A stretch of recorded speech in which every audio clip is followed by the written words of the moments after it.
2 Maccabees. Chapter 1. To their brothers, the Jews living in Egypt, from their brothers, the Jews in Jerusalem and Judea, greetings and untroubled peace. May God prosper you, remembering his covenant with Abraham, Isaac and Jacob, his faithful servants. May he give you all a heart to worship him and to do his will with a generous mind and a willing spirit. May he open your hearts to his law and his precepts, and give you peace. May he hear your prayers and be reconciled with you, and not abandon you in time of evil. Such is our prayer for you. During the reign of Demetrius, in the year 169, we Jews wrote to you as follows. In the extremity of trouble that befell us in the years after Jason and his associates had betrayed the Holy Land and the kingdom, burning down the temple gateway and shedding innocent blood, we prayed to the Lord and were then heard. And we then offered a sacrifice, with wheat flour. We lit the lamps and we set out the loaves. And we now recommend you too to keep the Feast of Shelters in the month of Chislev, in the year 188. The people of Jerusalem and of Judea, the Senate and Judas, to Aristobulus, tutor to King Ptolemy and one of the family of the anointed priests, and to the Jews in Egypt, greetings and good health. Since we have been rescued by God from great danger, we give him great thanks for championing our cause against the king. For he it was who carried off those who had taken up arms against the holy city. For when their leader reached Persia with his seemingly irresistible army, he was cut to pieces in the temple of Nana-Ea, as the result of a ruse employed by the priests who served that goddess. On the pretext of marrying Nana-Ea, Antiochus came to the place with his friends, intending to take its many treasures as a dowry. The priests of Nana-Ea had put these on display, and he for his part had entered the temple precincts with only a small retinue. As soon as Antiochus had gone inside the temple, the priests shut him in, opened a trapdoor hidden in the ceiling and struck the leader down by hurling stones like thunderbolts. They then cut him into pieces and threw his head to those who were waiting outside. Blessed in all things be our God, who has delivered the sacrilegious over to death. As we shall be celebrating the purification of the temple on the 25th of Chislev, we consider it proper to notify you, so that you too may celebrate it, as you do the Feast of Shelters and the fire that appeared when Nehemiah, the builder of the temple and the altar, offered sacrifice. For when our ancestors were being deported to Persia, the devout priests of the time took some of the fire from the altar and hid it secretly in a hole like a dry well, where they concealed it in such a way that the place was unknown to anyone. When some years had elapsed, in God's good time, Nehemiah, commissioned by the king of Persia, sent the descendants of the priests who had hidden the fire to look for it.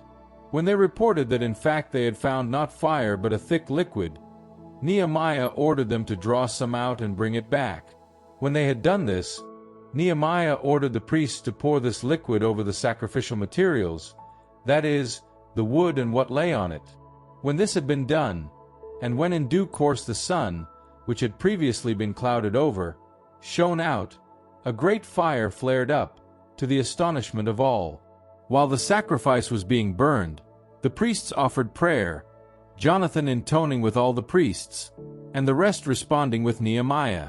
The prayer took this form: Lord, Lord God, Creator of all things, awesome, strong, just, merciful, the only King and benefactor, the only provider, who alone are just, almighty and everlasting, the deliverer of Israel from every evil, who made our fathers your chosen ones and sanctified them.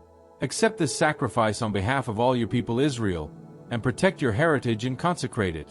Bring together those of us who are dispersed, set free those in slavery among the heathen, look favorably on those held in contempt or abhorrence, and let the heathen know that you are our God.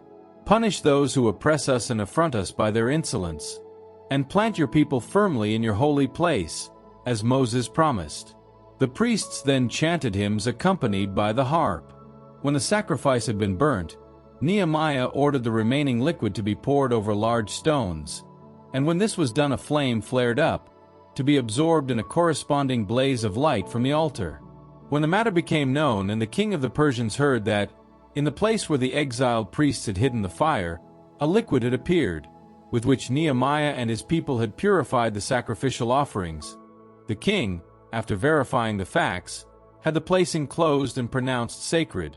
To the people on whom the king bestowed it, he granted a part of the considerable revenue he derived from it. Nehemiah and his people termed this stuff nephther, which means purification, but it is commonly called naphtha.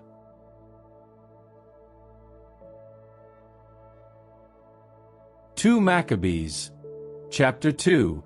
It is on record that the prophet Jeremiah ordered the deportees to take the fire, as we have described, and how, having given them the law, the prophet warned the deportees never to forget the Lord's precepts, nor to let their thoughts be tempted by the sight of gold and silver statues or the finery adorning them.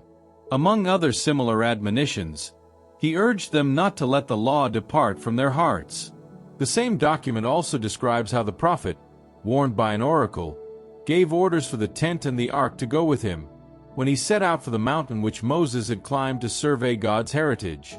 On his arrival, Jeremiah found a cave dwelling, into which he put the tent, the ark and the altar of incense, afterwards blocking up the entrance. Some of his companions went back later to mark out the path, but were unable to find it. When Jeremiah learned this, he reproached them. "The place is to remain unknown," he said, "until God gathers his people together again and shows them his mercy. Then the Lord will bring these things once more to light, and the glory of the Lord will be seen, and so will the cloud, as it was revealed in the time of Moses and when Solomon prayed that the holy place might be gloriously hallowed." It was also recorded how Solomon in his wisdom offered the sacrifice of the dedication and completion of the sanctuary. As Moses had prayed to the Lord and fire had come down from heaven and burned up the sacrifice, so Solomon also prayed, and the fire from above consumed the burnt offerings. Moses had said, because the sacrifice for sin had not been eaten, it was burnt instead. Solomon similarly observed the 8-day festival. In addition to the above, it was also recorded, both in these writings and in the memoirs of Nehemiah, how Nehemiah founded a library and made a collection of the books dealing with the kings and the prophets, the writings of David and the letters of the kings on the subject of offerings. Similarly, Judas made a complete collection of the books dispersed in the late war, and these we still have. If you need any of them, send someone to fetch them. Since we are about to celebrate the purification, we now write, requesting you to observe the same days. God, who has saved his whole people, conferring heritage, kingdom, priesthood, and sanctification on all of us, as he has promised in the law, will surely, as our hope is in him, be swift to show us mercy and gather us together from everywhere under heaven to the holy place, since he has rescued us from great evils and has purified it. The story of Judas Maccabeus and his brothers, the purification of the great temple, the dedication of the altar, together with the wars against Antiochus Epiphanes and his son Eupator, and the celestial manifestations that came to hearten the brave champions of Judaism, so that, few though they were, they pillaged the whole country, routed the barbarian hordes, recovered the sanctuary renowned the whole world over, liberated the city and re-established the laws by then all but abolished, the Lord showing his favor by all his gracious help to them. All this, already related in 5 books by Jason of Cyrene, we shall attempt to condense into a single work.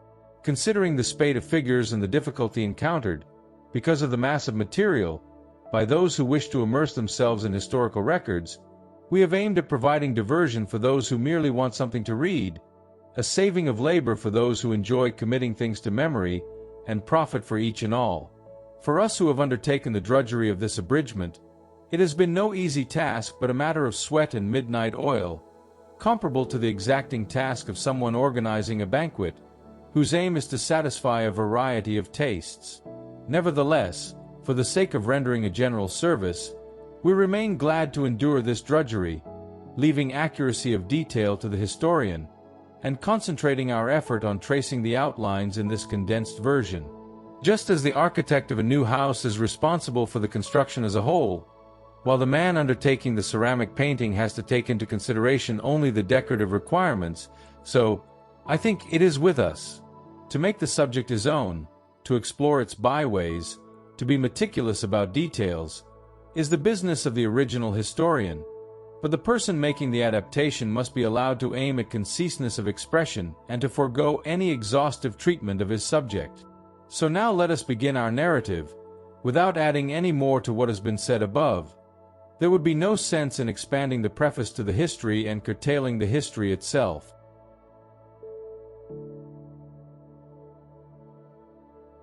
2 Maccabees, Chapter 3.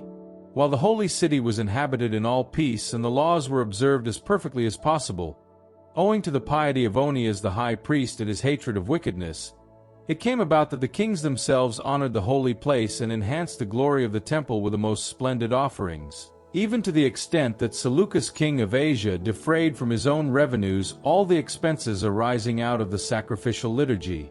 But a certain Simon, of the tribe of Bíblia, on being appointed administrator of the temple, came into conflict with the high priest over the regulation of the city markets.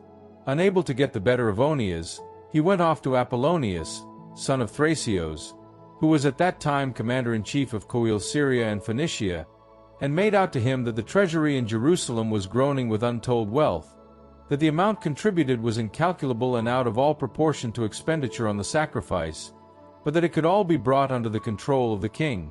Apollonius met the king and told him about the wealth that had been disclosed to him, whereupon the king selected Heliodorus, his chancellor, and sent him with instructions to effect the removal of the reported wealth. Heliodorus lost no time in setting out, ostensibly to inspect the towns of Syria and Phoenicia, but in fact to accomplish the king's purpose. On his arrival in Jerusalem, and after a hospitable reception from the high priest in the city, he announced what had been disclosed, thus revealing the reason for his presence, and asked if this was indeed the true situation. The high priest explained that there were funds set aside for widows and orphans, with some belonging to Hyrcanus son of Tobias, a man occupying a very exalted position, and that the whole sum, in contrast to what the evil Simon had alleged, amounted to 400 talents of silver and 200 of gold. He also added that it was entirely out of the question that an injustice should be done to those who had put their trust in the sanctity of the place and in the inviolable majesty of a temple venerated throughout the entire world. But Heliodorus, because of his instructions from the king, peremptorily insisted that the funds must be confiscated for the royal exchequer. Fixing a day for the purpose, he went in to draw up an inventory of the funds. There was no little consternation throughout the city. The priests in their sacred vestments prostrated themselves before the altar and prayed to heaven, to the author of the law governing deposits, to preserve these funds intact for the depositors. The appearance of the high priest was enough to pierce the heart of the beholder, his expression and his altered color betraying the anguish of his soul. The man was so overwhelmed by fear and bodily trembling that those who saw him could not possibly mistake the distress he was suffering. People rushed headlong from the houses, intent on making public supplication because of the indignity threatening the holy place. Women thronged the streets swathed in sackcloth below their breasts. Girls secluded indoors came running, some to the doorways, some to the city walls, while others leaned out of the windows, all stretching out their hands to heaven in entreaty. It was pitiful to see the people crowding together to prostrate themselves, and the foreboding of the high priest in his deep anguish. While they were calling on the all-powerful Lord to preserve the deposits intact for the depositors, in full security, Heliodorus set about his appointed task. He had already arrived with his bodyguard near the treasury, when the sovereign of spirits and of every power caused so great an apparition that all who had dared to accompany Heliodorus were dumbfounded at the power of God and reduced to abject terror. Before their eyes appeared a horse richly caparisoned and carrying a fearsome rider. Rearing violently, it struck at Heliodorus with its 4 feet. The rider was seen to be accoutred entirely in gold. 2 other young men of outstanding strength and radiant beauty, magnificently apparelled, appeared to him at the same time and, taking their stand on each side of him, flogged him unremittingly, inflicting stroke after stroke. Suddenly Heliodorus fell to the ground, enveloped in thick darkness. His men came to his rescue and placed him in a litter. This man who but a moment before had made his way into the treasury, as we said above, with a great retinue and his whole bodyguard, and as they carried him away, powerless to help himself, They openly acknowledged the sovereign power of God. While Heliodorus lay prostrate under the divine visitation, speechless and bereft of all hope of deliverance, the Jews blessed the Lord who had miraculously glorified his own holy place. And the temple, which a little while before had been filled with terror and commotion, now overflowed with joy and gladness at the manifestation of the Almighty Lord. Some of Heliodorus' companions quickly begged Onias to entreat the Most High to grant the man his life, lying as he did at the very point of death. The high priest, afraid that the king might suspect the Jews of some foul play concerning Heliodorus, did indeed offer a sacrifice for the man's recovery. And while the high priest was performing the rite of expiation, the same young men again appeared to Heliodorus, wearing the same apparel, and standing beside him, said, "Be very grateful to Onias the high priest, since it is for his sake that the Lord has granted you your life. As for you, who have been scourged by heaven, you must proclaim to everyone the grandeur of God's power." So saying, they vanished. Heliodorus offered sacrifice to the Lord and made most solemn vows to the preserver of his life, and then took courteous leave of Onias and marched his forces back to the king. He openly testified to everyone about the works of the supreme God which he had seen with his own eyes. When the king asked Heliodorus what sort of man would be the right person to send to Jerusalem on a second occasion, he replied, "If you have some enemy or anyone disloyal to the state, send him there, and you will get him back well flogged, if he survives at all, since some peculiarly divine power attaches to the holy place. He who has his dwelling in heaven watches over the place and defends it, and he strikes down and destroys those who come to harm it." This was the outcome of the affair of Heliodorus and the preservation of the treasury.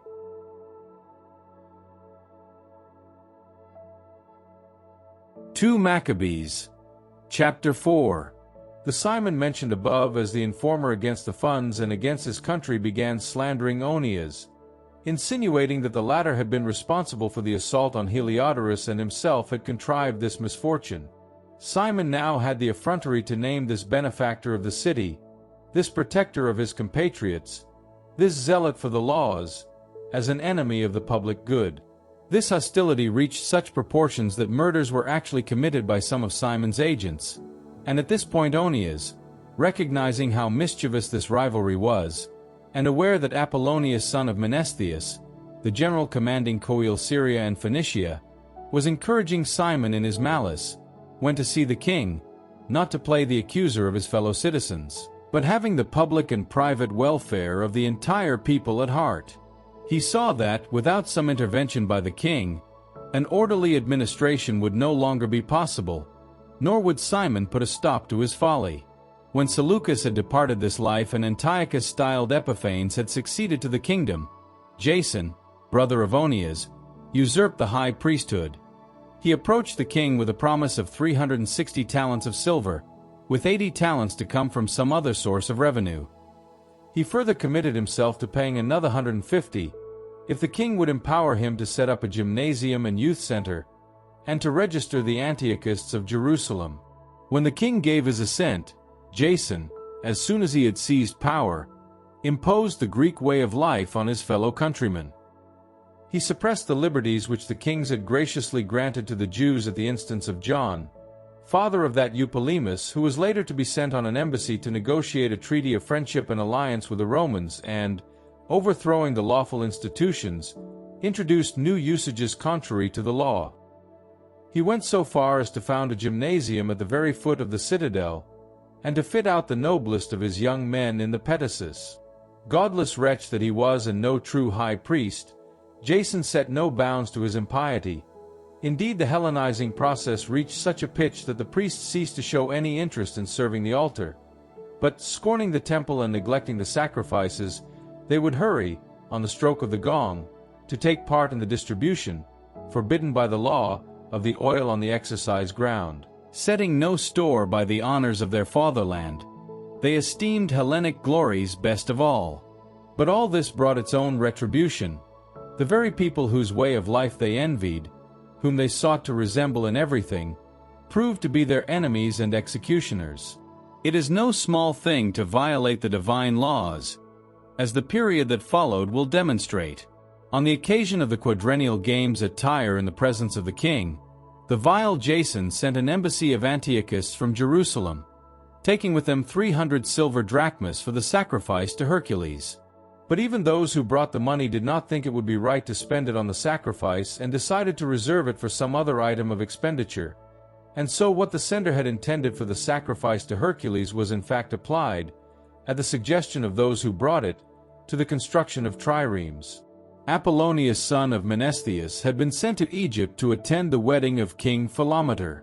Antiochus, having learnt that the latter had become hostile to his affairs, began thinking about his own safety. That was why he had come to Joppa. He then moved to Jerusalem, where he was given a magnificent welcome by Jason and the city, and escorted in by torchlight with acclamation. After which, he marched his army into Phoenicia. When 3 years had passed, Jason sent Menelaus, brother of the Simon mentioned above, to convey the money to the king and to complete negotiations on various essential matters.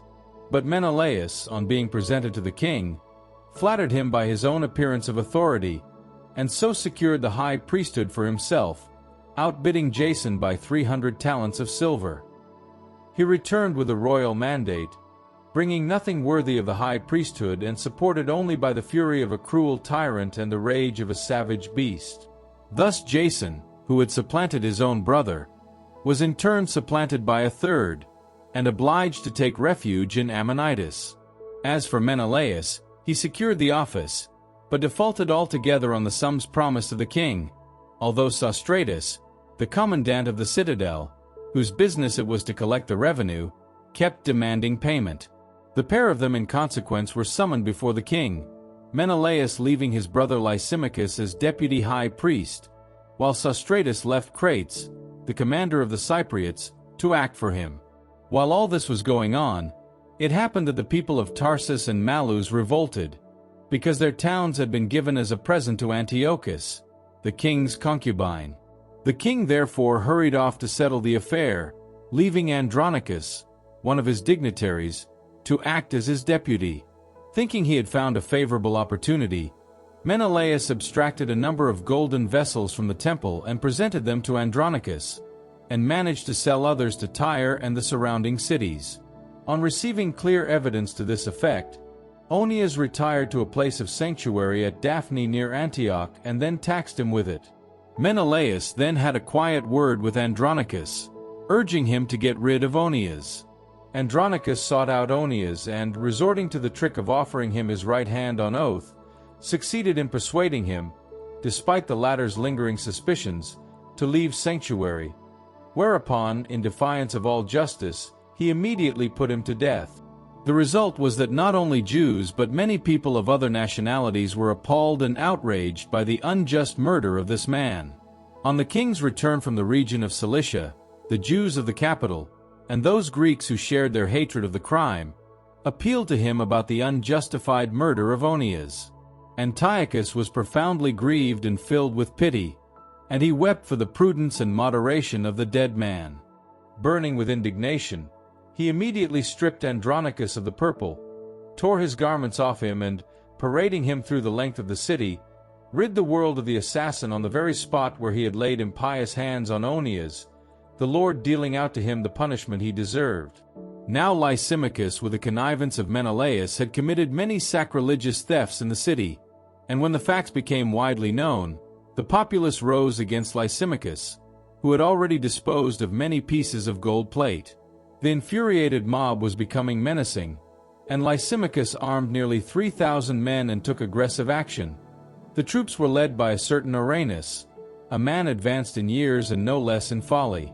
Recognizing this act of aggression as the work of Lysimachus, some snatched up stones, others cudgels, while others scooped up handfuls of ashes lying at hand, and all hurled everything indiscriminately at Lysimachus' men, to such effect that they wounded many of them, even killing a few, and routed them all. The sacrilegious thief himself they killed near the treasury. As a result of this, legal proceedings were taken against Menelaus. When the king came down to Tyre, 3 men deputed by the Senate pleaded their case before him. Menelaus, seeing the case had gone against him, promised a substantial sum to Ptolemy son of Dorymenes if he would influence the king in his favor. Ptolemy then took the king aside into a colonnade, as though for a breath of fresh air, and persuaded him to change his mind. The king then dismissed the charges against Menelaus, the cause of all this evil, while he condemned to death the other poor wretches who, had they pleaded even before Scythians, would have been let off scot-free. No time was lost in carrying out this unjust punishment on those who had championed the cause of the city, the townships and the sacred vessels. Some Tyrians even were so outraged by the crime that they provided sumptuously for their funeral, while, as a result of the greed of the powerful, Menelaus remained in power, growing more wicked than ever and establishing himself as the chief enemy of his fellow citizens.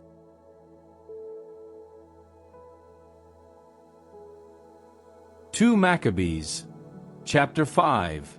At about this time, Antiochus was preparing for his second attack on Egypt. It then happened that all over the city for nearly 40 days there were apparitions of horsemen galloping through the air in cloth of gold, troops of lancers fully armed, squadrons of cavalry in order of battle, attacks and charges this way and that, a flourish of shields, a forest of pikes, a brandishing of swords, a hurling of missiles, a glittering of golden accoutrements and armor of all kinds. So everyone prayed that this manifestation might prove a good omen. Then, on the strength of a false report that Antiochus was dead, Jason took at least 1,000 men and launched an unexpected attack on the city. When the walls had been breached and the city was finally on the point of being taken, Menelaus took refuge in the citadel. Jason, however, made a pitiless slaughter of his fellow citizens, oblivious of the fact that success against his own countrymen was the greatest of disasters, but rather picturing himself as winning trophies from some enemy, and not from his fellow countrymen. Even so, he did not manage to seize power, and in the end, his machinations brought him nothing but shame, and he took refuge once more in Ammonitis. His career of wickedness was thus brought to a halt, imprisoned by Aretas, the Arab despot, escaping from his town, hunted by everyone, detested for having overthrown the laws, abhorred as the butcher of his country and his countrymen, he drifted to Egypt. He who had exiled so many from their fatherland, himself perished on foreign soil, having traveled to Sparta, hoping that, for kinship's sake, he might find harbor there. So many carcasses he had thrust out to lie unburied. Now he himself had none to mourn him, no funeral rites, no place in the tomb of his ancestors. When the king came to hear of what had happened, he concluded that Judea was in revolt. He therefore marched from Egypt, raging like a wild beast, and began by storming the city. He then ordered his soldiers to cut down without mercy everyone they encountered, and to butcher all who took refuge in their houses. It was a massacre of young and old, a slaughter of women and children, a butchery of young girls and infants. There were 80,000 victims in the course of those 3 days, 40,000 dying by violence and as many again being sold into slavery. Not content with this, he had the audacity to enter the holiest temple in the entire world, with Menelaus, the traitor to the laws and to his country, as his guide. With impure hands he seized the sacred vessels. With impious hands he seized the offerings presented by other kings for the aggrandizement, glory and dignity of the holy place. Holding so high an opinion of himself, Antiochus did not realize that the Lord was temporarily angry at the sins of the inhabitants of the city, hence his unconcern for the holy place. Had they not been entangled in many sins, Antiochus too, like Heliodorus when King Seleucus sent him to inspect the treasury, would have been flogged the moment he arrived and checked in his presumption. The Lord, however, had not chosen the people for the sake of the holy place, but the holy place for the sake of the people. And so the holy place itself, having shared the disasters that befell the people, in due course also shared their good fortune, having been abandoned by the Almighty in his anger. Once the great sovereign was placated, it was reinstated in all its glory. Antiochus, having extracted 1,800 talents from the temple, hurried back to Antioch. In his pride he would have undertaken to make the dry land navigable and the sea passable on foot, so high his arrogance soared. But he left officials behind to plague the nation. In Jerusalem, Philip, a Phrygian by race, and by nature more barbarous than the man who appointed him. On Mount Gerizim, Andronicus, and besides these Menelaus, who lorded it over his countrymen worse than all the others. In his rooted hostility to the Jews, the king also sent the Misarch Apollonius at the head of an army 22,000 strong, with orders to put to death all men in their prime and to sell the women and children. Arriving in Jerusalem and posing as a man of peace, this man waited until the holy day of the Sabbath and then, taking advantage of the Jews as they rested from work, ordered his men to parade fully armed. All those who came out to watch he put to the sword. Then, rushing into the city with his armed troops, he cut down an immense number of people. Judas, also known as Maccabeus, however, with about 9 others, withdrew into the desert. He lived like the wild animals in the hills with his companions, eating nothing but wild plants to avoid contracting defilement.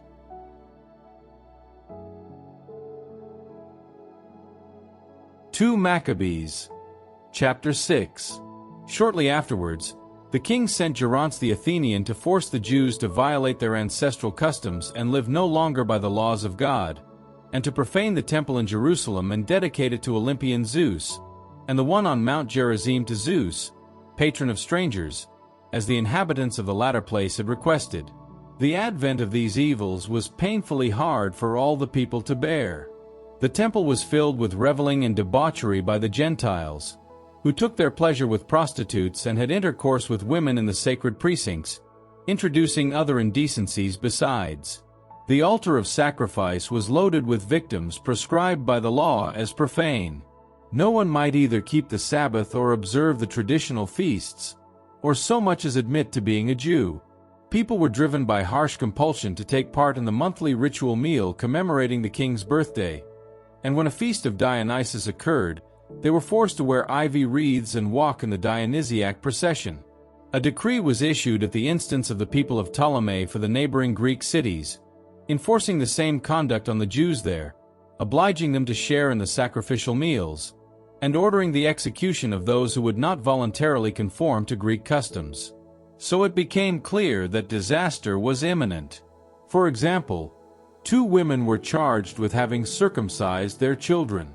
They were paraded publicly round the town, with their babies hung at their breasts, and then hurled over the city wall. Other people, who had assembled in some nearby caves to keep the 7th day without attracting attention, were denounced to Philip, and were then all burned to death together, since their consciences would not allow them to defend themselves, out of respect for the holiness of the day. Now, I urge anyone who may read this book not to be dismayed at these calamities, but to reflect that such visitations are intended not to destroy our race but to discipline it.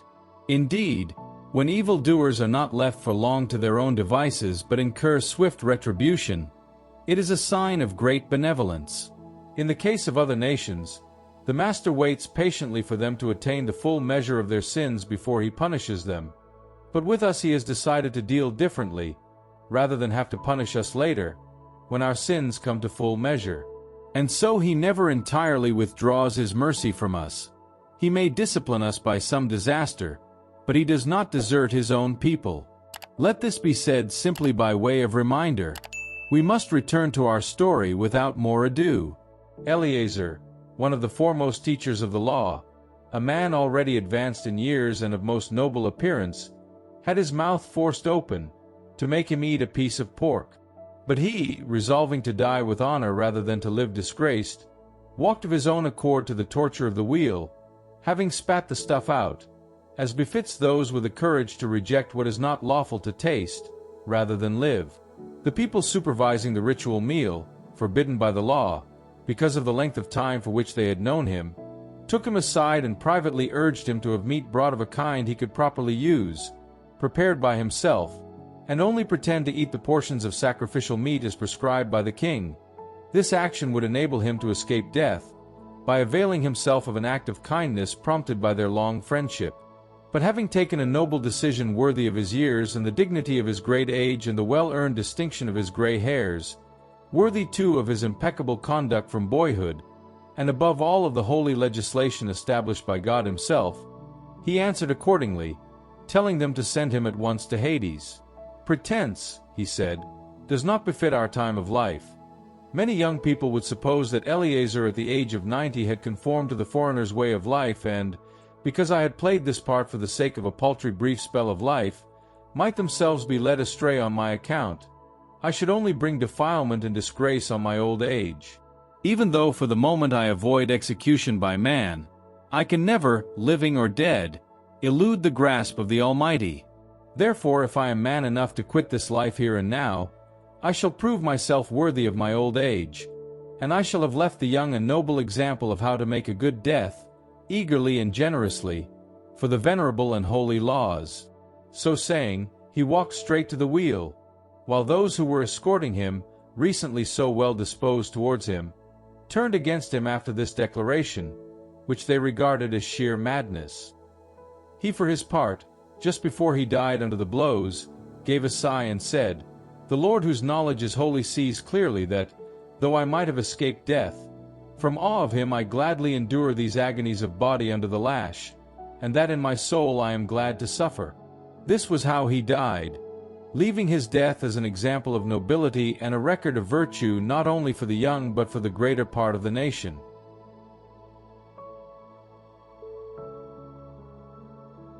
2 Maccabees, Chapter 7.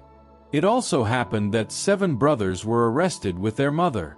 The king tried to force them to taste some pork, which the law forbids, by torturing them with whips and scourges. One of them, acting as spokesman for the others, said, "What are you trying to find out from us? We are prepared to die rather than break the laws of our ancestors." The king, in a fury, ordered pans and cauldrons to be heated over a fire. As soon as these were red hot, he commanded that their spokesman should have his tongue cut out, his head scalped and his extremities cut off, while the other brothers and his mother looked on. When he had been rendered completely helpless, the king gave orders for him to be brought, still breathing, to the fire and fried alive in a pan. As the smoke from the pan drifted about, his mother and the rest encouraged one another to die nobly, with such words as these, "The Lord God is watching and certainly feels sorry for us," as Moses declared in his song, which clearly states that he will take pity on his servants. When the first had left the world in this way, they brought the second forward to be tortured. After stripping the skin from his head, hair and all, they asked him, "Will you eat some pork before your body is tortured limb by limb?" Replying in his ancestral tongue, he said, "No." So he too was put to the torture in his turn. With his last breath he exclaimed, "Cruel brute, you may discharge us from this present life, but the King of the world will raise us up, since we die for his laws, to live again forever." After him, they tortured the third, who on being asked for his tongue promptly thrust it out and boldly held out his hands, courageously saying, "Heaven gave me these limbs. For the sake of his laws I have no concern for them. From him I hope to receive them again." The king and his attendants were astounded at the young man's courage and his utter indifference to suffering. When this one was dead, they subjected the fourth to the same torments and tortures. When he neared his end, he cried, "Ours is the better choice, to meet death at men's hands, yet relying on God's promise that we shall be raised up by him. Whereas for you there can be no resurrection to new life." Next they brought forward the fifth and began torturing him. But he looked at the king and said, "You have power over human beings, mortal as you are, and can act as you please. But do not think that our race has been deserted by God. Only wait, and you will see in your turn how his mighty power will torment you and your descendants." After him, they led out the sixth, and his dying words were these, "Do not delude yourself. We are suffering like this through our own fault, having sinned against our own God. Hence, appalling things have befallen us, but do not think you yourself will go unpunished for attempting to make war on God." But the mother was especially admirable and worthy of honorable remembrance, for she watched the death of 7 sons in the course of a single day, and bravely endured it because of her hopes in the Lord. Indeed, she encouraged each of them in their ancestral tongue. Filled with noble conviction, she reinforced her womanly argument with manly courage, saying to them, "I do not know how you appeared in my womb. It was not I who endowed you with breath and life. I had not the shaping of your every part. And hence, the creator of the world, who made everyone and ordained the origin of all things, will in his mercy give you back breath and life, since for the sake of his laws you have no concern for yourselves." Antiochus thought he was being ridiculed, suspecting insult in the tone of her voice, and as the youngest was still alive, he appealed to him not with mere words, but with promises on oath to make him both rich and happy if he would abandon the traditions of his ancestors. He would make him his friend and entrust him with public office. The young man took no notice at all, and so the king then appealed to the mother, urging her to advise the youth to save his life. After a great deal of urging on his part, she agreed to try persuasion on her son. Bending over him, she fooled the cruel tyrant with these words, uttered in their ancestral tongue: "My son, have pity on me. I carried you 9 months in my womb and suckled you 3 years, fed you and reared you to the age you are now, and provided for you. I implore you, my child, look at the earth and sky and everything in them, and consider how God made them out of what did not exist, and that human beings come into being in the same way. Do not fear this executioner, but prove yourself worthy of your brothers and accept death, so that I may receive you back with them in the day of mercy." She had hardly finished when the young man said, "What are you all waiting for? I will not comply with the king's ordinance. I obey the ordinance of the law given to our ancestors through Moses. As for you, who have contrived every kind of evil against the Hebrews, you will certainly not escape the hands of God. We are suffering for our own sins, and if, to punish and discipline us, our living Lord is briefly angry with us, he will be reconciled with us in due course. But you, unholy wretch and wickedest of villains, what cause have you for pride, nourishing vain hopes and raising your hand against his servants? For you have not yet escaped the judgment of God the Almighty, the All-Seeing. Our brothers, having endured brief pain, for the sake of ever-flowing life have died for the covenant of God, while you, by God's judgment, will have to pay the just penalty for your arrogance. I too, like my brothers, surrender my body and life for the laws of my ancestors, begging God quickly to take pity on our nation, and by trials and afflictions to bring you to confess that he alone is God, so that with my brothers and myself there may be an end to the wrath of the Almighty, rightly let loose on our whole nation." The king fell into a rage and treated this one more cruelly than the others, for he was himself smarting from the young man's scorn. And so the last brother met his end undefiled and with perfect trust in the Lord. The mother was the last to die, after her sons. But let this be sufficient account of the ritual meals and monstrous tortures.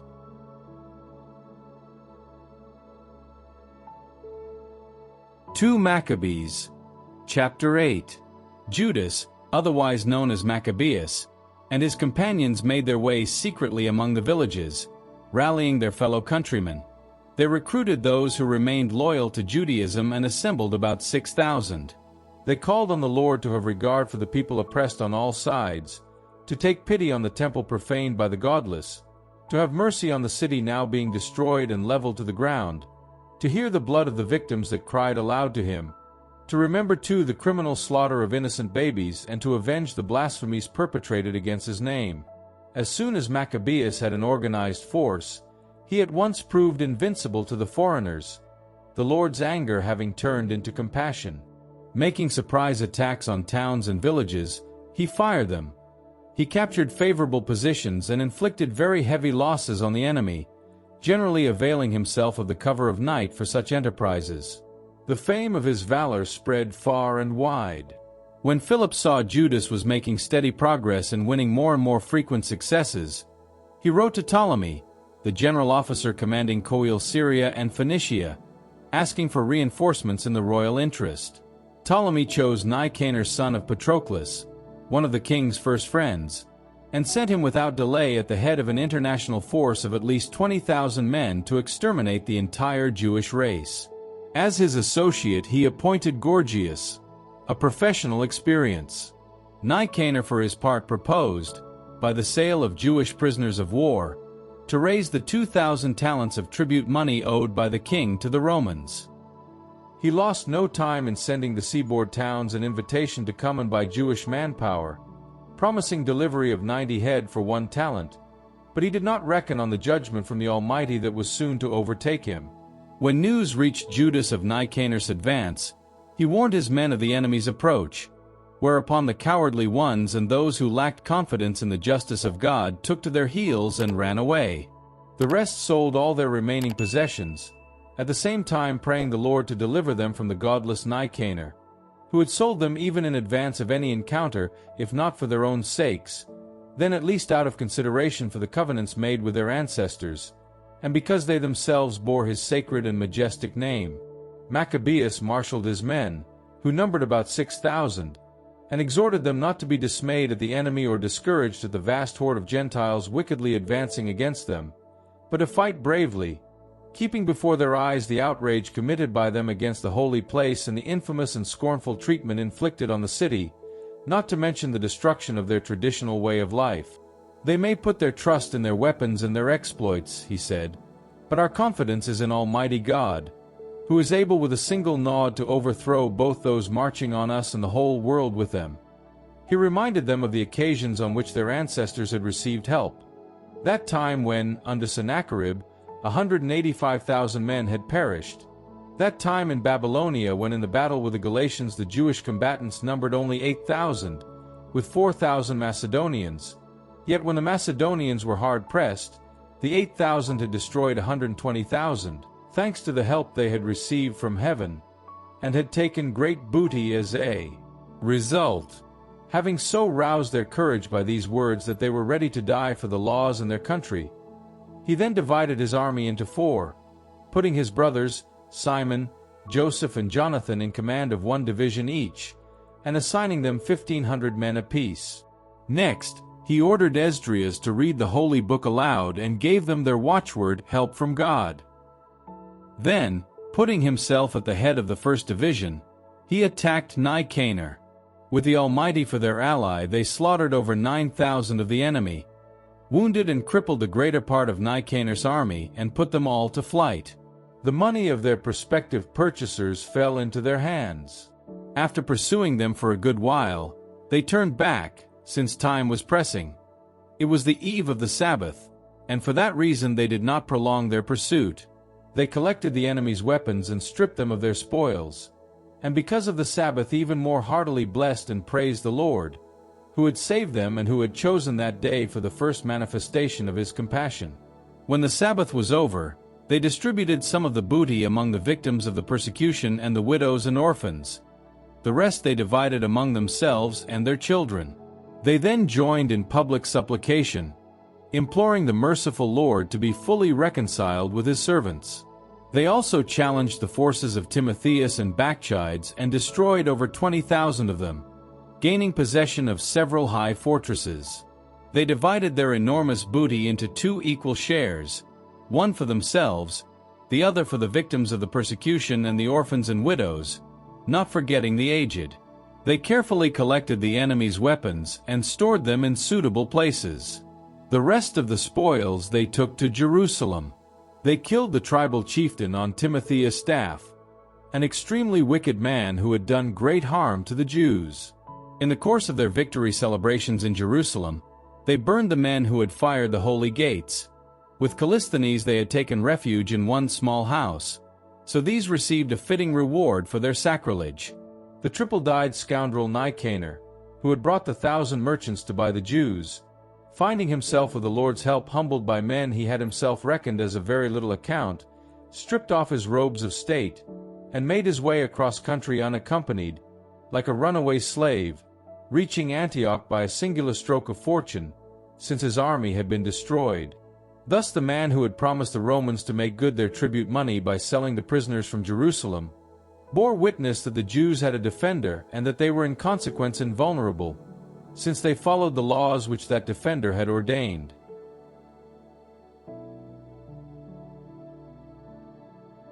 2 Maccabees, chapter 9. At about the same time, Antiochus was beating a disorderly retreat from Persia. He had entered the city called Persepolis, planning to rob the temple and occupy the city, but the population at once sprang to arms to defend themselves, with the result that Antiochus was routed by the inhabitants and forced to beat a humiliating retreat. On his arrival in Ecbatana, he learned what had happened to Nicanor and to Timotheus' forces. Flying into a passion, he resolved to make the Jews pay for the disgrace inflicted by those who had routed him, and with this in mind he ordered his charioteer to drive without stopping and get the journey over. But the sentence of heaven was already hanging over him. In his pride, he had said, "When I reach Jerusalem, I shall turn it into a mass grave for the Jews." But the all-seeing Lord, the God of Israel, struck him with an incurable and unseen complaint. The words were hardly out of his mouth when he was seized with an incurable pain in his bowels and with excruciating internal torture. And this was only right, since he had inflicted many barbaric tortures on the bowels of others. Even so, he in no way diminished his arrogance. Still bursting with pride, breathing fire in his wrath against the Jews, he was in the act of ordering an even keener pace when the chariot gave a sudden lurch and out he fell and, in this serious fall, was dragged along, every joint of his body wrenched out of place. He who only a little while before had thought in his superhuman boastfulness he could command the waves of the sea, he who had imagined he could weigh mountain peaks in a balance, found himself flat on the ground and then being carried in a litter, a visible demonstration to all of the power of God, in that the very eyes of this godless man teemed with worms and his flesh rotted away while he lingered on in agonizing pain, and the stench of his decay sickened the whole army. A short while before, he had thought to grasp the stars of heaven. Now no one could bring himself to act as his bearer, for the stench was intolerable. Then and there, as a consequence, in his shattered state, he began to shed his excessive pride and come to his senses under the divine lash, spasms of pain overtaking him. His stench being unbearable even to himself, he exclaimed, "It is right to submit to God. No mortal should aspire to equality with the Godhead." The wretch began to pray to the Master, who would never take pity on him now, declaring that the holy city, towards which he had been speeding to raze it to the ground and turn it into a mass grave, should be declared free. As for the Jews, whom he had considered as not even worth burying, so much carrion to be thrown out with their children for birds and beasts to prey on, he would give them all equal rights with the Athenians. The holy temple which he had once plundered he would now adorn with the finest offerings. He would restore all the sacred vessels many times over. He would defray from his personal revenue the expenses incurred for the sacrifices, and, to crown all, he would himself turn Jew and visit every inhabited place, proclaiming the power of God. Finding no respite at all from his suffering, God's just sentence having overtaken him, he abandoned all hope for himself and wrote the Jews the letter transcribed below, which takes the form of an appeal in these terms: "To the excellent Jews, to the citizens, Antiochus, king and commander-in-chief, sends hearty greetings, wishing them all health and prosperity. If you and your children are well and your affairs as you would wish, we are profoundly thankful. For my part, I cherish affectionate memories of you. On my return from the country of Persia, I fell seriously ill, and thought it necessary to make provision for the common security of all. Not that I despair of my condition, for I have great hope of shaking off the malady, but considering how my father, whenever he was making an expedition into the uplands, would designate his successor so that, in case of any unforeseen event or disquieting rumor, the people of the provinces might know to whom he had left the conduct of affairs, and thus remain undisturbed. Furthermore, being well aware that the sovereigns on our frontiers and the neighbors of our realm are watching for opportunities and waiting to see what will happen, I have designated as king my son Antiochus, whom I have more than once entrusted and commended to most of you when I was setting out for the upland satrapies. A transcript of my letter to him is appended here too.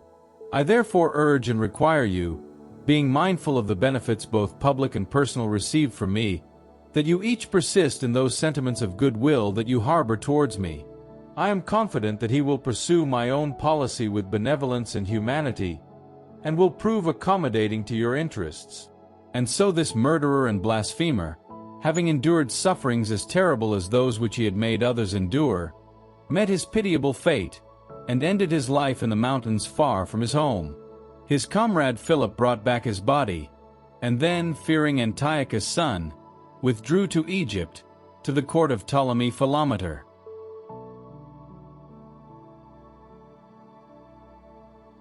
2 Maccabees. Chapter 10. Maccabeus and his companions, under the Lord's guidance, restored the temple and the city, and pulled down the altars erected by the foreigners in the marketplace, as well as the shrines. They purified the sanctuary and built another altar. Then, striking fire from flints and using this fire, they offered the first sacrifice for 2 years, burning incense, lighting the lamps and setting out the loaves. When they had done this, prostrating themselves on the ground, they implored the Lord never again to let them fall into such adversity, but if they should ever sin, to correct them with moderation and not to deliver them over to blasphemous and barbarous nations. This day of the purification of the temple fell on the very day on which the temple had been profaned by the foreigners, the 25th of the same month, Chislev. They kept 8 festal days with rejoicing, in the manner of the Feast of Shelters, remembering how, not long before the time of the Feast of Shelters, they had been living in the mountains and caverns like wild beasts. Then, carrying thyrsuses, leafy boughs and palms, they offered hymns to him who had brought the cleansing of his own holy place to a happy outcome. They also decreed by public edict, ratified by vote, that the whole Jewish nation should celebrate those same days every year. Such were the circumstances attending the death of Antiochus IV Epiphanes. Our task now is to unfold the history of Antiochus Eupator, son of that godless man, and briefly to relate the evil effects of the wars. On coming to the throne, this prince put at the head of affairs a certain Lysias, the general officer commanding Coele Syria and Phoenicia, whereas Ptolemy, known as Macron, and the first person to govern the Jews justly, had done his best to govern them peacefully to make up for the wrongs inflicted on them in the past.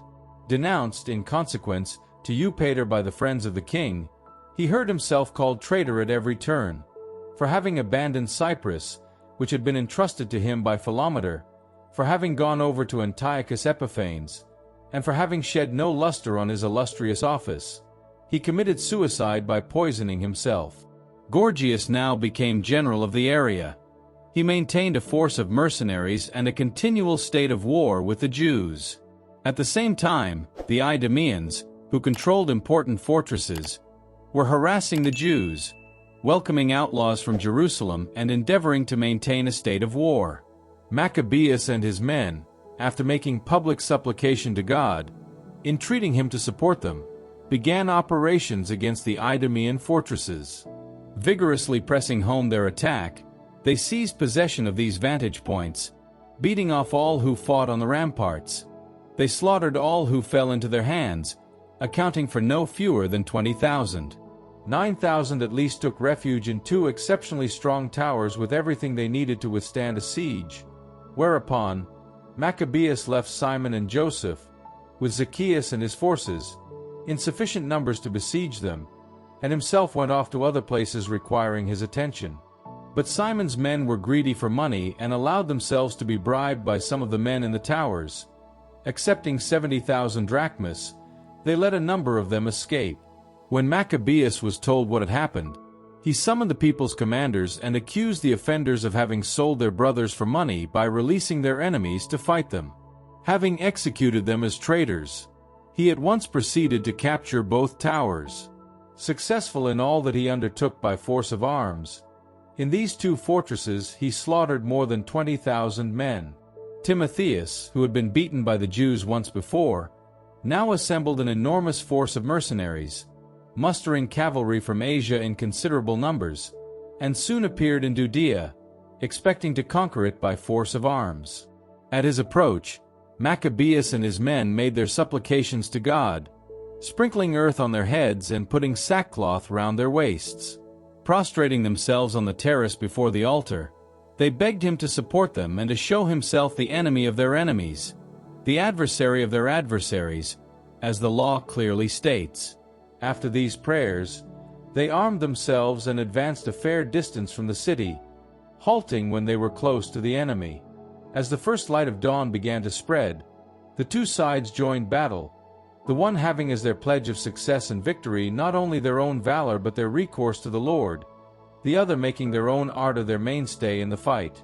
When the battle was at its height, The enemy saw 5 magnificent men appear from heaven on horses with golden bridles and put themselves at the head of the Jews, surrounding Maccabeus and screening him with their own armor. They kept him unscathed, while they rained arrows and thunderbolts on the enemy until, blinded and confused, they scattered in complete disorder. 20,500 infantry and 600 cavalry were slaughtered. Timotheus himself fled to a strongly guarded citadel called Gezer, where Charias was in command. For 4 days Maccabeus and his men eagerly besieged the fortress, while the defenders, confident in the security of the place, hurled fearful blasphemies and godless insults at them. At daybreak on the 5th day, 20 young men of Maccabeus' forces, fired with indignation at the blasphemies, manfully assaulted the wall, with wild courage cutting down everyone they encountered. Others, in a similar scaling operation, took the defenders in the rear, and set fire to the towers, lighting pyres on which they burned the blasphemers alive. The first, meanwhile, breaking open the gates, let the rest of the army in and, at their head, captured the town. Timotheus had hidden in a storage well, but they killed him, with his brother Charias and Epiphanes. When all this was over, with hymns and thanksgiving they blessed the Lord, who had shown such great kindness to Israel and given them the victory.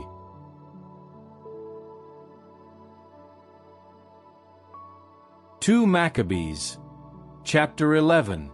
Almost immediately afterwards, Lysias, the king's tutor and cousin, chief minister of the realm, much disturbed at the turn of events, mustered about 80,000 foot soldiers and his entire cavalry and advanced against the Jews, intending to make the city a place for Greeks to live in, to levy attacks on the temple as on other national shrines, and to put the office of high priest up for sale every year.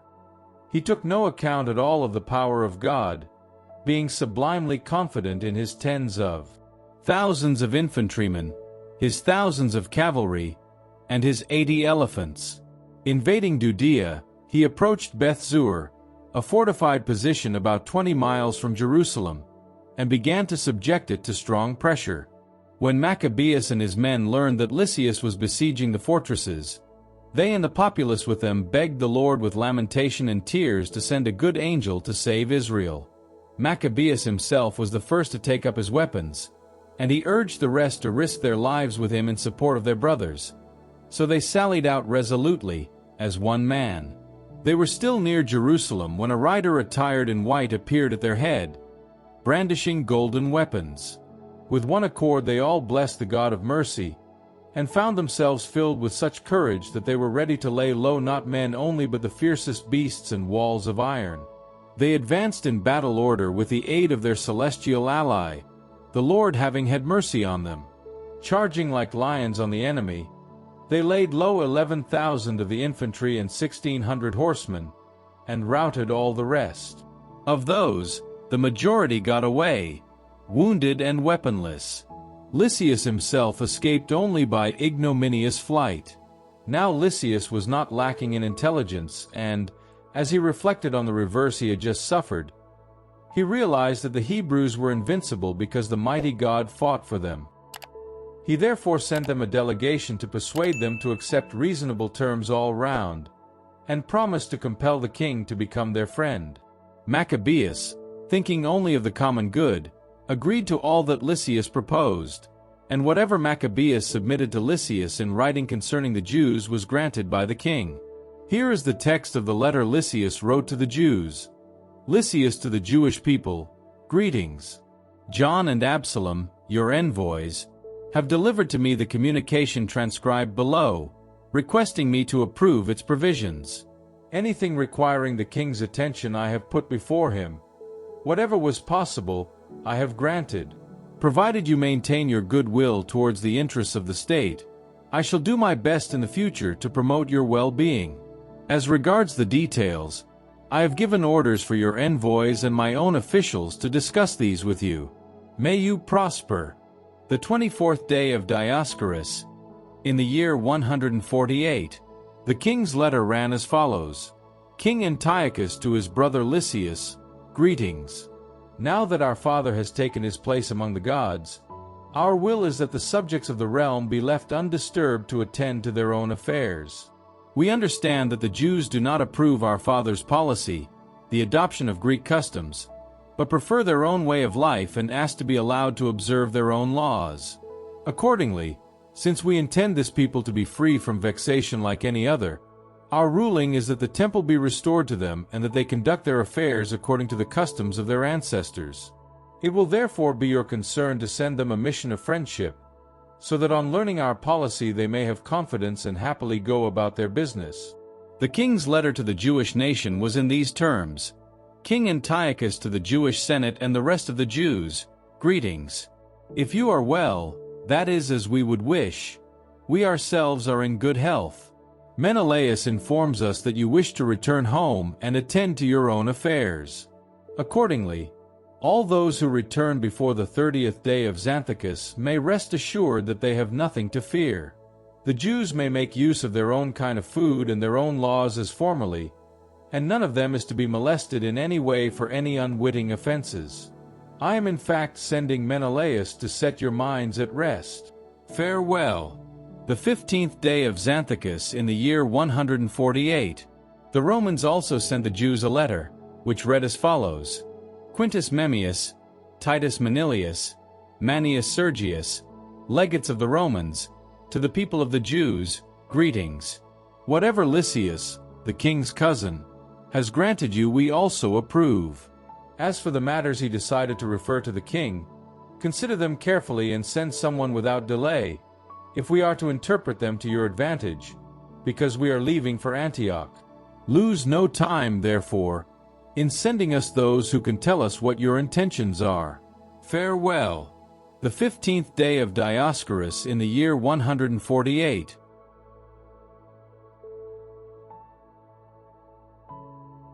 Two Maccabees. Chapter 12. These agreements once concluded, Lysias returned to the king and the Jews went back to their farming. Among the local generals, Timotheus and Apollonius son of Gennaeus, as also Hieronymus and Demophon, and Nicanor the Cypriarch as well, would not allow the Jews to live in peace and quiet. The people of Joppa committed a particularly wicked crime. They invited the Jews living among them to go aboard some boats they had lying ready, taking their wives and children. There was no hint of any intention to harm them. There had been a public vote by the citizens, and the Jews accepted, as well they might, being peaceable people with no reason to suspect anything. But once out in the open sea they were all sent to the bottom, a company of at least 200. When Judas heard of the cruel fate of his countrymen, he issued his orders to his men, and after invoking God, the just judge, he attacked his brother's murderers. Under cover of dark he set fire to the port, burned the boats and put to the sword everyone who had taken refuge there. As the town gates were closed, he withdrew, intending to come back and wipe out the whole community of Joppa. But hearing that the people of Jamnia were planning to treat their resident Jews in the same way, he made a night attack on the Jamnites and fired the port with its fleet. The glow of the flames was seen as far off as Jerusalem, 30 miles away. When they had left the town barely a mile behind them in their advance on Timotheus, Judas was attacked by an Arab force of at least 5,000 foot soldiers, with 500 cavalry. A fierce engagement followed, and with God's help Judas' men won the day. The defeated nomads begged Judas to offer them the right hand of friendship, and promised to surrender their herds and make themselves generally useful to him. Realizing that they might indeed prove valuable in many ways, Judas consented to make peace with them, and after an exchange of pledges the Arabs withdrew to their tents. Judas also attacked a certain fortified town, closed by ramparts and inhabited by a medley of races. Its name was Caspin. Confident in the strength of their walls and their stock of provisions, the besieged adopted an insolent attitude to Judas and his men, reinforcing their insults with blasphemies and profanity. But Judas and his men invoked the great sovereign of the world who without battering ram or siege engine had overthrown Jericho in the days of Joshua. They then made a fierce assault on the wall. By God's will, having captured the town, they made such indescribable slaughter that the nearby lake, a quarter of a mile across, seemed filled to overflowing with blood.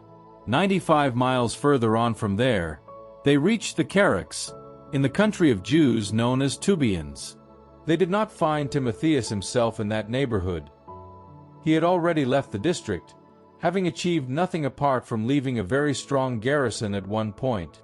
Dositheus and Sosipater, two of the Maccabean generals, marched out and destroyed the force Timotheus had left behind in the fortress, amounting to more than 10,000 men. Maccabeus himself divided his army into cohorts to which he assigned commanders, and then hurried in pursuit of Timotheus, whose troops numbered 120,000 infantry and 2,500 cavalry. Timotheus' first move on learning of Judas' advance was to send away the women and children and the rest of the baggage train to the place called the Carnaim, since it was an impregnable position, difficult of access owing to the narrowness of all the approaches. Judas' cohort came into sight first. The enemy, seized with fright and panic-stricken by the manifestation of the all-seeing, began to flee, one running this way, one running that, often wounding one another in consequence and running on the points of one another's swords. Judas pursued them with a will, cutting the sinners to pieces and killing something like 30,000 men. Timotheus himself, having fallen into the hands of Dositheus and Sosipater and their men, very craftily pleaded with them to let him go with his life, on the grounds that he had the relatives and even the brothers of many of them in his power, and that these could otherwise expect short shrift. When at long last he convinced them that he would honor his promise and return these people safe and sound, they let him go for the sake of saving their brothers. Reaching the Carnaim and the Atargation, Judas slaughtered 25,000 men. Having defeated and destroyed them, he led his army against Ephron, a fortified town, where Lysanias was living. Stalwart young men drawn up outside the walls offered vigorous resistance, while inside there were quantities of war engines and missiles in reserve. But the Jews, having invoked the sovereign who by his power shatters enemies' defenses, gained control of the town and cut down nearly 25,000 of the people inside. Moving off from there, they pressed on to Scythopolis, 75 miles from Jerusalem. But as the Jews who had settled there assured Judas that the people of Scythopolis had always treated them well and had been particularly kind to them when times were at their worst, he and his men thanked them and urged them to extend the same friendship to his race in the future. They reached Jerusalem shortly before the Feast of Weeks. After Pentecost, as it is called, they marched against Gorgias, the general commanding Idumea. He came out at the head of 3,000 infantry and 400 cavalry. In the course of the ensuing battle, a few Jews lost their lives. A man called Dositheus, a horseman of the Tubian contingent, a valiant man, overpowered Gorgias and, gripping him by the cloak, was forcibly dragging him along, intending to take the accursed man alive. But one of the Thracian cavalry, hurling himself on Dositheus, slashed his shoulder and Gorgias escaped to Marissa. Meanwhile, since Esdras and his men had been fighting for a long time and were exhausted, Judas called on the Lord to show himself their ally and leader in battle. Then, chanting the battle cry and hymns at the top of his voice in his ancestral tongue, by a surprise attack he routed Gorgias' troops. Judas then rallied his army and moved on to the town of Adullam where, as it was the 7th day of the week, they purified themselves according to custom and kept the Sabbath. Next day, they came to find Judas, since the necessity was by now urgent, to have the bodies of the fallen taken up and laid to rest among their relatives in their ancestral tombs.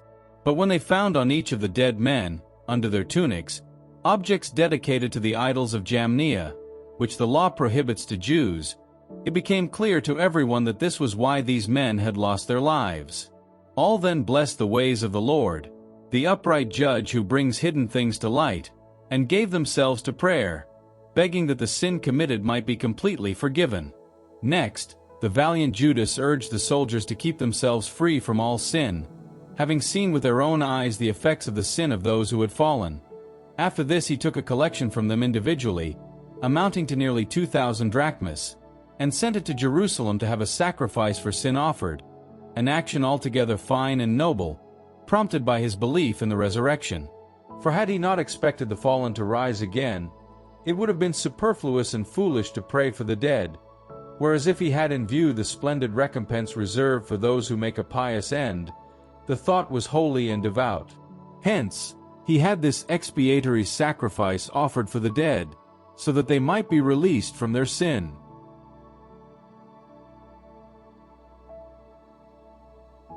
Two Maccabees, chapter 13. In the year 149, Judas and his men discovered that Antiochus Epiphanes was advancing in force against Judea, and with him Lysias his tutor and chief minister.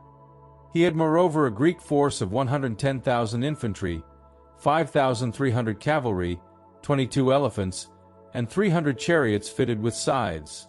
Menelaus, too, joined them and very craftily kept urging Antiochus on, not for the welfare of his own country but in the hope of being restored to office. But the King of Kings stirred up the anger of Antiochus against the guilty wretch, and when Lysias made it clear to the king that Menelaus was the cause of all the troubles, Antiochus gave orders for him to be taken to Beroia and there put to death by the local method of execution. In that place there is a tower 50 cubits high, full of ash, with an internal lip all round overhanging the ashes. If anyone is convicted of sacrilegious theft or of some other heinous crime, he is taken up to the top and pushed over to perish. In such a manner was the renegade fated to die. Menelaus had not even the privilege of burial. Deserved justice, this, since he had committed many sins against the altar, the fire and ashes of which were holy. It was in ashes that he met his death. The king, then, was advancing, his mind filled with barbarous designs, to give the Jews a demonstration of far worse things than anything that had happened under his father. When Judas heard of this, he ordered the people day and night to call on the Lord as never before, to come to the help of those who were in peril of being deprived of the law, their fatherland and the holy temple, and not to allow the people, just when they were beginning to breathe again, to fall into the power of ill-famed foreigners. When they had all, with one voice, obeyed his instructions and had made their petitions to the merciful Lord, weeping, fasting and prostrating themselves for 3 days continuously, Judas spoke words of encouragement and told them to keep close to him. After separate consultation with the elders, he resolved not to wait for the king's army to invade Judea and take possession of the city, but to march out and settle the whole matter with the Lord's help. Having thus committed the outcome to the Creator of the world, and having exhorted his soldiers to fight bravely to the death for the laws, the temple, the city, their country and their way of life, he encamped his army near Modian. Giving his men the password victory from God, he made a night attack on the king's pavilion with a picked band of the bravest young men. Inside the camp he destroyed about 2,000, and his men cut down the largest of the elephants with its mahout. Having eventually filled the camp with terror and confusion, they successfully withdrew, just as dawn was breaking. This was achieved, thanks to the protection which the Lord granted Judas. The king, having had a taste of Jewish daring, now tried to capture their positions by trickery. He advanced on Beth Zur, a strong fortress of the Jews, but was checked, overcome and so repulsed. Judas supplied the garrison with what they needed, but Rhodicus, of the Jewish army, supplied the enemy with secret information.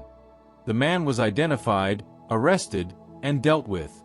A second time, the king parleyed with the garrison of Beth Zur. He offered and accepted pledges of friendship, retired, then attacked Judas and his men, but lost the battle. He was then told that Philip, left in charge of affairs, had rebelled in Antioch. He was stunned by this, opened negotiations with the Jews, came to an agreement, and swore to abide by all reasonable conditions. Agreement reached, he offered a sacrifice, honored the temple, and made generous gifts to the holy place. He received Maccabeus kindly and, leaving Hegemonides to exercise command from Ptolemy to the territory of the Gerenians, went to Ptolemy. The inhabitants of the place disapproved of the treaty. They complained furiously and wanted to annul its provisions. Lysias mounted the rostrum and made a convincing defense of the provisions which convinced and calmed them and won their goodwill. He then withdrew to Antioch.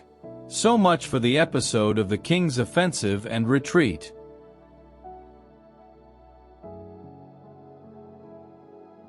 Two Maccabees, chapter 14.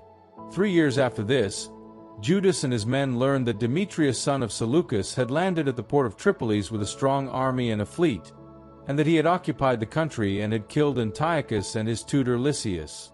A certain Alcimus, a former high priest, had willfully incurred defilement at the time of the insurrection. Realizing that whichever way he turned there was no security for him, nor any further access to the holy altar, he went to King Demetrius in about the year 151 and presented him with a golden crown and a palm, together with the traditional olive branches from the temple. There, for that day, he let the matter rest.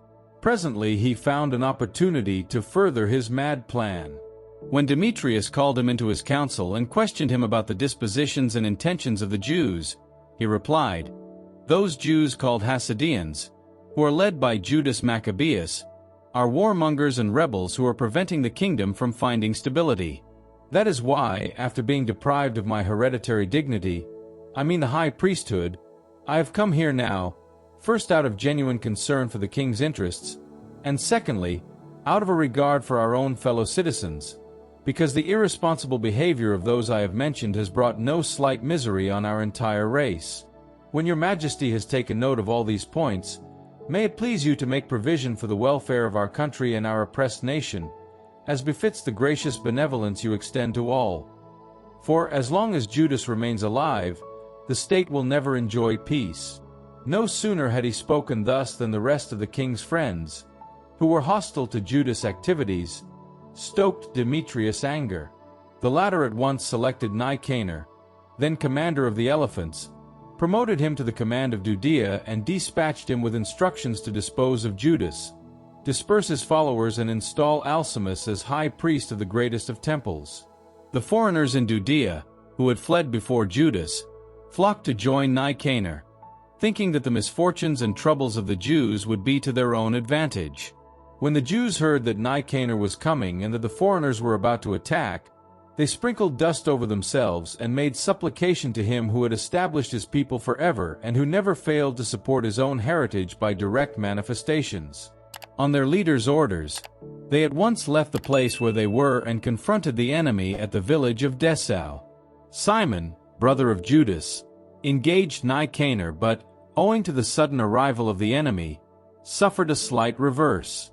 Nicanor, however, had heard how brave Judas and his men were and how resolutely they always fought for their country, and he did not dare allow bloodshed to decide the issue. And so he sent Posidonius, Theodotus and Mattathias to offer the Jews pledges of friendship and to accept theirs.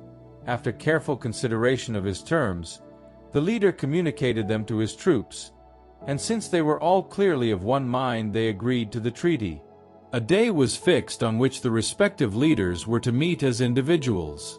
A litter came out from either side and seats were set up. Judas had posted armed men in strategic positions, in case of a sudden treacherous move by the enemy. The leaders held their conference and reached agreement. Nicanor took up residence in Jerusalem and did nothing out of place there. Indeed, he sent away the crowds that had flocked to join him. He kept Judas constantly with him, becoming deeply attached to him and encouraged him to marry and have children. Judas married, settled down and led a normal life.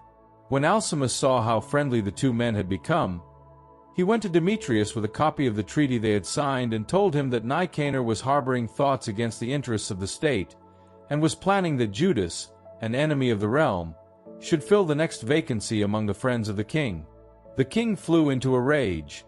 Roused by the slanders of this villain, he wrote to Nicanor, telling him of his strong displeasure at these agreements and ordering him immediately to send Maccabeus to Antioch in chains.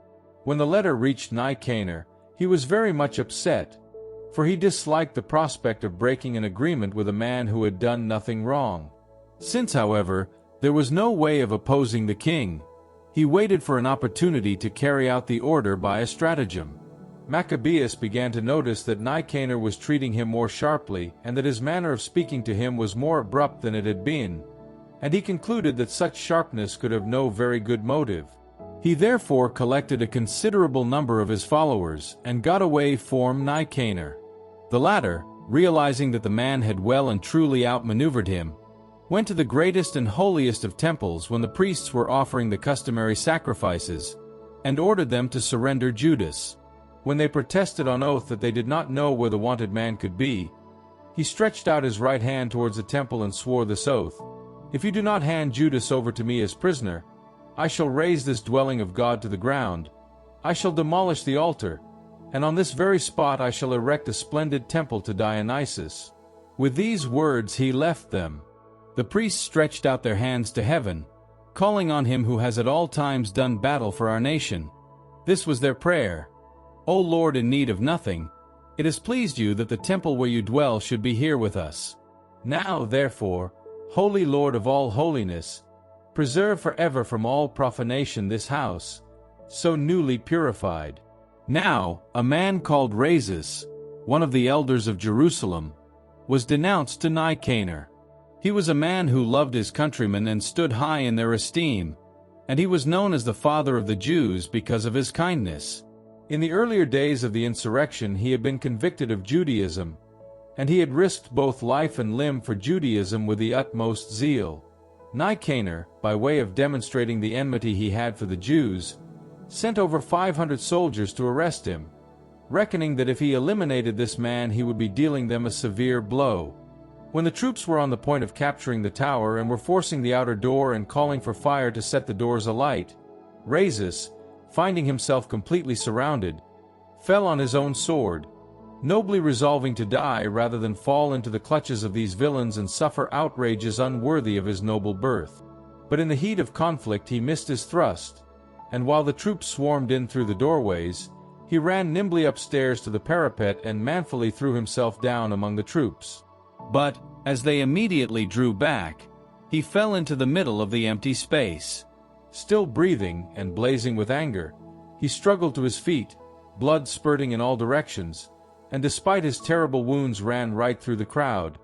Then, taking his stand on a steep rock, although he had now lost every drop of blood, he tore out his entrails and taking them in both hands flung them down on the crowd, calling on the master of his life and spirit to give them back to him one day. Thus he died.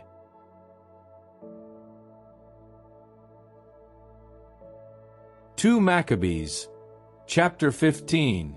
Nicanor heard that Judas and his men were in the neighborhood of Samaria, so he decided to attack them, at no risk to himself, on the day of rest. Those Jews who had been compelled to follow him said, "Do not massacre them in such a savage, barbarous way. Respect the day on which the all-seeing has conferred a special holiness." At this the triple-dyed scoundrel asked if there were in heaven a sovereign who had ordered the keeping of the Sabbath day. When they answered, "The living Lord himself, the heavenly sovereign, has ordered the observance of the seventh day," he retorted, "And I, as sovereign on earth, order you to take up arms and do the king's business." For all that, he did not manage to carry out his wicked plan. While Nicanor, in his unlimited boastfulness and pride, was planning to erect a general trophy with the spoils taken from Judas and his men, Maccabeus remained firm in his confident conviction that the Lord would stand by him.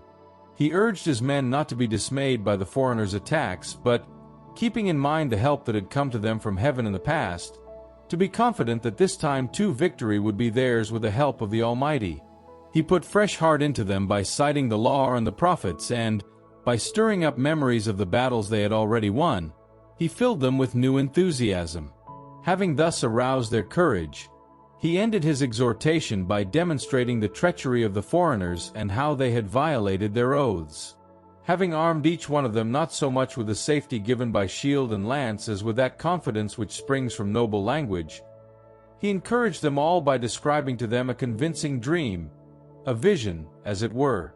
What he had seen was this: Onias, the former high priest, that paragon of men, modest of bearing and gentle of manners, suitably eloquent and trained from boyhood in the practice of every virtue, Onias was stretching out his hands and praying for the whole Jewish community. Next, there appeared a man equally remarkable for his great age and dignity and invested with a marvelous and impressive air of majesty. Onias began to speak. "This is a man," he said, "who loves his brothers and prays much for the people and the holy city Jeremiah, the prophet of God. Jeremiah then stretched out his right hand and presented Judas with a golden sword, saying as he gave it, "Take this holy sword as a gift from God. With it you will shatter the enemy." Encouraged by the noble words of Judas, which had the power to inspire valor and give the young the spirit of mature men, they decided not to entrench themselves in a camp, but bravely to take the offensive and, in hand-to-hand fighting, to commit the result to the fortune of war, since the city, their holy religion and the temple were in danger. Their concern for their wives and children, their brothers and relatives, had shrunk to minute importance. Their chief and greatest fear was for the consecrated temple. Those left behind in the city felt a similar anxiety, alarmed as they were about the forthcoming encounter in the open country. Everyone now awaited the coming issue. The enemy had already concentrated their forces and stood formed up in order of battle, with the elephants drawn up in a strategic position and the cavalry disposed on the wings. Maccabeus took note of these masses confronting him, the glittering array of armor and the fierce aspect of the elephants. Then, raising his hands to heaven, he called on the Lord who works miracles, in the knowledge that it is not by force of arms but as he sees fit to decide, that victory is granted by him to such as deserve it. His prayer was worded thus: "You, Master, sent your angel in the days of Hezekiah king of Judea, and he destroyed no less than 185,000 of Sennacherib's army. Now, once again, Sovereign of heaven, send a good angel before us to spread terror and dismay. May these men be struck down by the might of your arm, since they have come with blasphemy on their lips to attack your holy people." And on these words he finished. Nicanor and his men advanced to the sound of trumpets and war songs, but the men of Judas closed with the enemy, uttering invocations and prayers. Fighting with their hands and praying to God in their hearts, they cut down at least 35,000 men and were greatly cheered by this manifestation of God. When the engagement was over and they were withdrawing in triumph, they recognized Nicanor, lying dead in full armor. With shouting and confusion all around, they blessed the sovereign master in their ancestral tongue. He who, as protagonist, had devoted himself, body and soul, to his fellow citizens, and had preserved the love he felt even in youth for those of his own race, gave orders for Nicanor's head to be cut off, with his arm up to the shoulder, and taken to Jerusalem. When he arrived there himself, he called his countrymen together, stationed the priests in front of the altar, and then sent for the people from the citadel. He showed them the head of the abominable Nicanor, and the hand which this infamous man had stretched out so insolently against the holy house of the Almighty. Then, cutting out godless Nicanor's tongue, he gave orders for it to be fed piecemeal to the birds, and for the salary of his folly to be hung up in front of the temple. At this, everyone sent blessings heavenwards to the glorious Lord, saying, "Blessed be he who has preserved his holy place from pollution." He hung Nicanor's head from the citadel, a clear and evident sign to all of the help of the Lord. They all decreed by public vote never to let that day go by unobserved, but to celebrate the 13th day of the 12th month, called Adar in Aramaic, the eve of what is called the Day of Mordecai. So ends the episode of Nicanor, and as, since then, the city has remained in the possession of the Hebrews, I shall bring my own work to an end here too. If it is well composed and to the point, that is just what I wanted. If it is worthless and mediocre, that is all I could manage. Just as it is injurious to drink wine by itself, or again water alone, whereas wine mixed with water is pleasant and produces a delightful sense of well-being, so skill in presenting the incidents is what delights the understanding of those who read the book. And here I close.